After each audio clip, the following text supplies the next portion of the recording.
I still think about that hotel sometimes. Not because it looked creepy or abandoned or anything like that. Honestly, if you drove past it during the day, you probably wouldn't even notice it. It was just another cheap roadside hotel off the interstate. The kind people stay in for one night and immediately forget about. But every once in a while, usually late at night when I can't sleep. I remember the man standing outside my room. And the thing that still bothers me after all this time, I never actually saw him leave. I travel a lot for work, or at least I used to. Back then I worked for a restaurant supply company. We handled inspections and equipment repairs. Most weeks I'd be driving through different states, sleeping in random hotels almost every night. After a while, they all start blending together. Same beige walls, same weird carpet patterns, same tiny coffee makers nobody uses. You stop paying attention to places like that. This happened in November of 2022. It was the night before Thanksgiving break. I was trying to finish one last inspection. I'd been driving for almost 6 hours in heavy rain.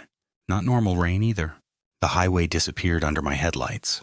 Every truck spraying water beside me felt dangerous. By the time I stopped for the night, I was exhausted. I booked the hotel from my phone, sitting at a gas station 20 minutes away. It was cheap, had decent reviews, and it was close enough to the interstate.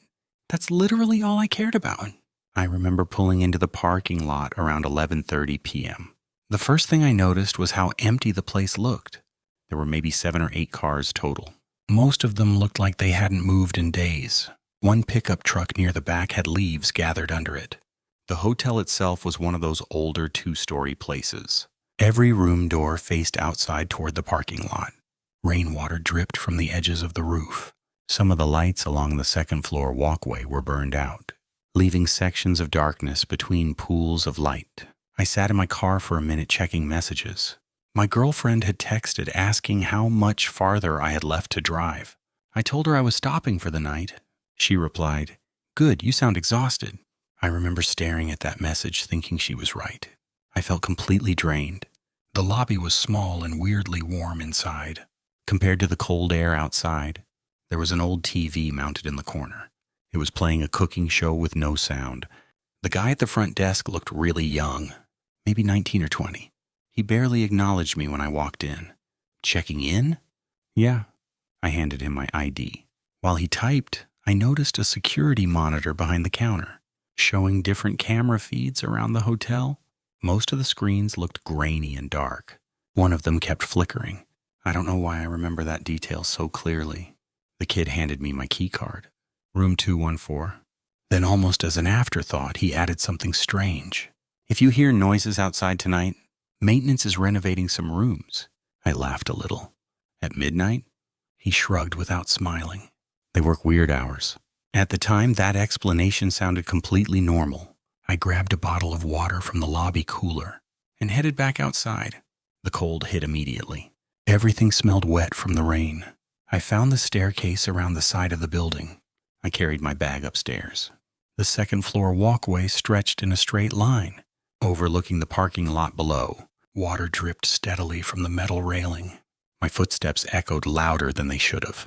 As I walked toward room 214, I noticed a few doors farther down had caution tape hanging across them. Outside one room sat an old mattress and a broken lamp. Another had paint buckets stacked beside the door. Renovation stuff. At least that's what I assumed. My room was near the far end of the building. Room 216 beside mine had caution tape loosely hanging across the frame. One side had already peeled off, fluttered slightly in the wind. I unlocked my door and went inside. The room itself was exactly what you'd expect. Outdated furniture, a loud air conditioner, slight smell of cigarette smoke, even though it was supposedly non-smoking. I locked the door automatically, tossed my bag on the chair, and took a shower. At that point, nothing felt wrong, just depressing. I got out, changed into sweatpants, and sat on the bed eating gas station chips. While watching random late-night TV, I remember checking the time at one point. 12:47 a.m. That's around when I first heard the scraping noise. It was faint at first. Scrape. Pause. Scrape. Like something heavy dragging slowly across concrete outside. I muted the TV. The sound stopped immediately. I sat there listening. Nothing. Then after maybe 10 seconds, it started again. Scrape. Pause. Scrape. It sounded like it was coming from somewhere below my room, near the parking lot. At first I figured maintenance workers were moving furniture, but something about the irregular pacing bothered me. It didn't sound like people working. It sounded slow, careful. I went over to the window and pulled the curtain aside slightly. The parking lot looked mostly empty under the yellow lights. No workers, no movement, nothing. Then I noticed someone standing near the stairwell below, just standing there motionless. At first I barely paid attention to him. I assumed he was smoking or on the phone, but after a few seconds, I realized he wasn't moving at all. He was just staring up toward the second floor, toward my side of the building. I couldn't see his face clearly, but I remember thinking he looked unusually thin.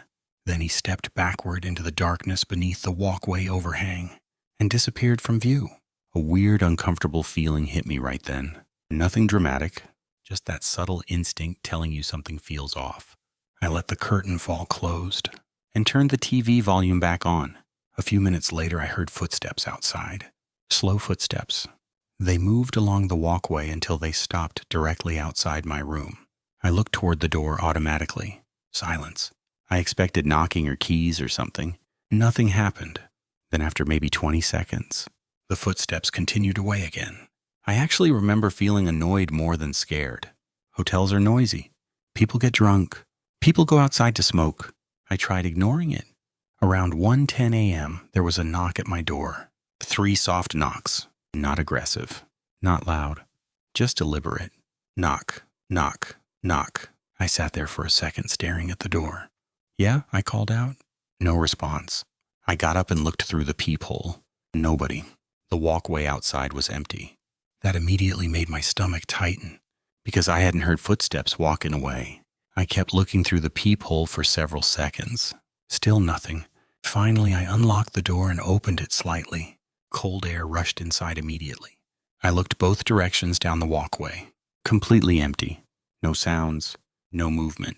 Just water dripping from somewhere nearby. Then I noticed room 216 beside mine. The caution tape had fallen completely off now. I stared at it for a second before shutting my door again. I remember actually laughing nervously to myself afterward, like I was embarrassed for getting unsettled over nothing. I locked the door again and went back to bed. Then maybe 10 minutes later, the scraping sound came back. Closer this time. Scrape. Pause. Scrape. It sounded like it was directly underneath my room now. Then I heard footsteps climbing the nearby staircase. Metal steps clanging slowly one at a time. Clang, clang, clang. The footsteps reached the second floor, then stopped outside my room again. I froze completely. For several seconds there was only silence. Then the doorknob moved, just slightly. A soft metallic click, like someone carefully testing whether it was locked. Every bit of tiredness disappeared from my body instantly. I got up fast and walked toward the door. "Wrong room," I said loudly. Silence. Then came one soft knock. The doorknob stopped moving. Just one.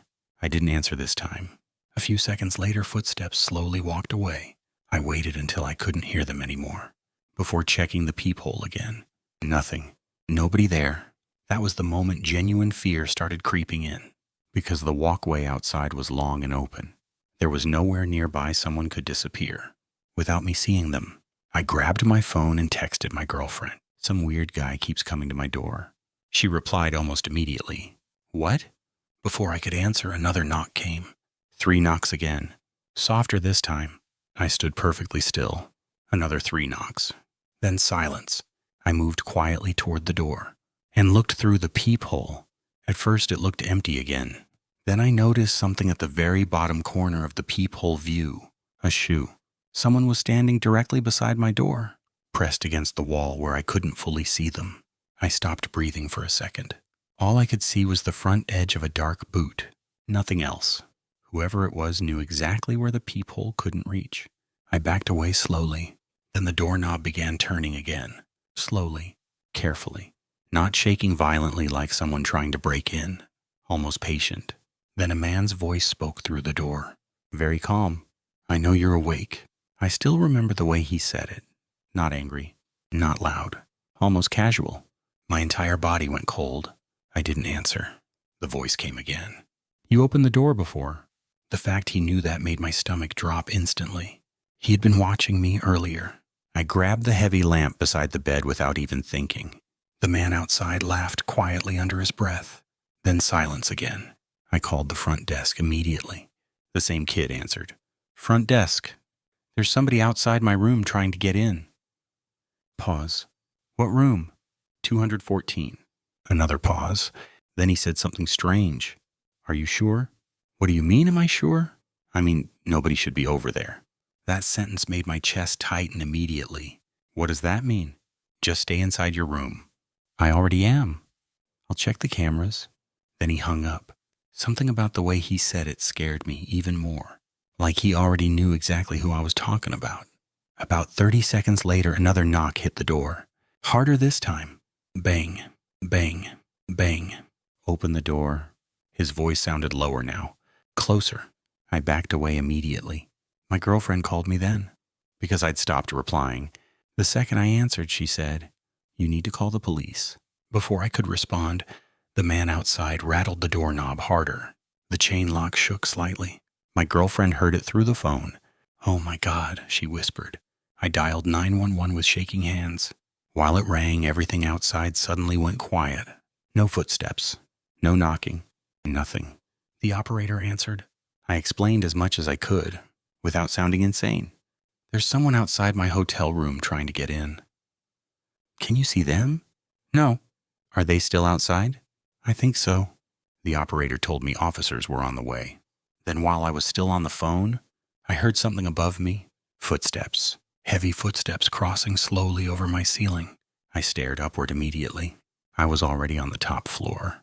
"There's someone on the roof," I whispered. "What?" the operator asked. Then came a loud bang directly above the bed. I jumped so hard I almost dropped my phone. Another bang followed, then scratching. Long scratching sounds moving across the ceiling overhead. At that point, I genuinely started panicking. I grabbed my keys and wallet, thinking maybe I should run for my car. Then another sound came from beside the bed, from the wall shared with room 216. A dull thump, then scratching, slow dragging noises inside the wall. I backed away instantly. Another thump came through the drywall. Then what sounded almost like whispering, low muffled muttering I couldn't make out. I remember thinking, if someone comes through that wall, I'm dead. That's literally what went through my head. My phone buzzed. The operator told me officers had just arrived. The second she said that, fast footsteps suddenly moved outside my room. Running this time. I rushed to the peephole. For the first time, I actually saw him clearly. Tall, very thin, dark jacket, completely shaved head. He moved down the walkway toward the stairwell, without looking back once. I opened the door the second police lights flashed into the parking lot. 2 officers came upstairs fast. While I tried explaining everything at once, one officer searched the property, while the other stayed with me. I told them about room 216 immediately. The guy's probably hiding in there. The officers exchanged a look. That room's vacant. I know, but I heard somebody inside. They opened it using a master key from the front desk. The room was empty, completely empty. Torn carpet, paint supplies, no furniture. I actually started feeling stupid for a second. Then one officer crouched near the shared wall. "There's a cutout here." Behind peeling wallpaper was a rectangular opening in the drywall, large enough for someone to look through. The officer shined his flashlight inside. There are fresh footprints in the dust. The officer searched the roof next. Near the far staircase was a ladder bolted to the building leading upward. The room went completely quiet after that. Fresh, muddy footprints covered the metal rungs, but nobody was on the roof. Nobody anywhere. Before I left, I overheard one officer asking the front desk kid whether anyone else was staying on my side of the building. The kid shook his head. 214 was the only occupied room up there tonight. That sentence still bothers me more than anything else. Because if that was true, who was the person in the other room? And why did the front desk sound like they already knew about him? I left immediately and drove to another hotel 40 minutes away. I barely slept that night. For weeks afterward, I kept replaying everything, trying to rationalize it. Maybe it was a homeless man living in the vacant rooms.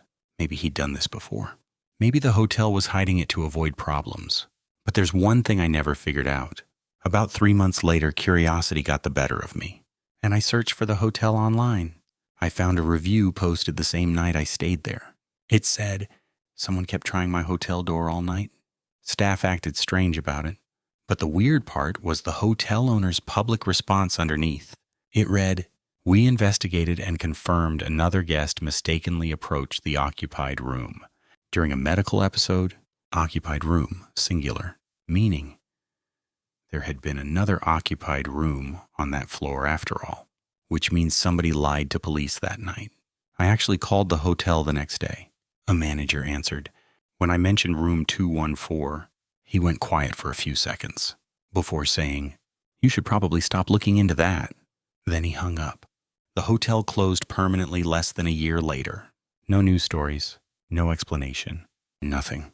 Sometimes I still wonder if that man was living inside those renovation rooms, or if he'd been watching guests for a long time before I got there.